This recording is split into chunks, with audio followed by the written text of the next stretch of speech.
Some of the most important things that students will learn as they're with us in middle school is approaches to learning skills. Now, remember these approaches to learning, there are 5 skill clusters: thinking, social skills, communication, self management, and research skills. So, these are all those things that we want our students to be able to do in school, but also, probably more importantly, in life. So we are going to be giving them feedback on these skills. And in middle school, we're going to focus especially on self management.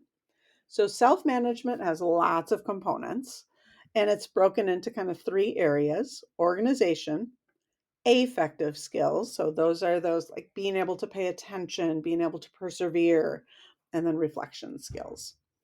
With these, we want to have specific kind of assignments or tasks for students to do so that they can get feedback on these skills as well. So they should be able to get feedback from teachers, from peers, and also they should be able to give themselves feedback to self assess on how their skills are improving. So with ATL skills, instead of giving them the 1 through 8 score, we score them differently. So we're separating these skills from their learning. Do they connect? Of course they do. But we want students to be able to see how their learning is and then what their ATL skills are as well. So the scores that we give them are does not meet, and we shorten that to DM, partially meets, PM, meets expectations, ME, and exceeds expectations, EE. So some of the ways that teachers have given these scores is maybe during a top 10 reading activity. If students are prepared, they will get an organization score for how well they're prepared, an ATL, DM through EE, on whether or not they're prepared for that day. Or in a group project, students might get a criteria score for the project that everybody does together, but then individuals will get an ATL score on how well they were collaborating together. And there are lots of ways that you can use rubrics to do that.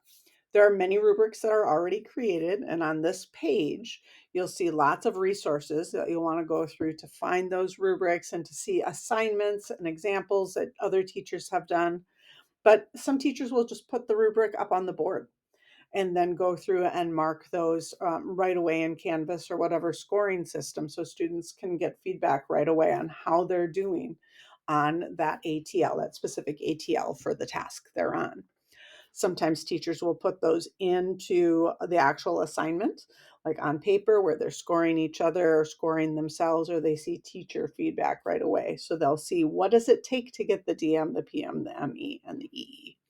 So with those ATL scores, we want students to get feedback. We want parents to be able to see feedback.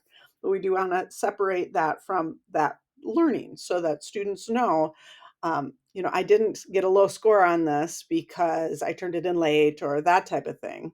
I got a low score. I got a score because of my learning. That really shows my learning. My learning could be connected to my ATL. It could be because I was late, but I can see that in a different area. So make sure that you're giving feedback on ATL scores and check out the resources on this page.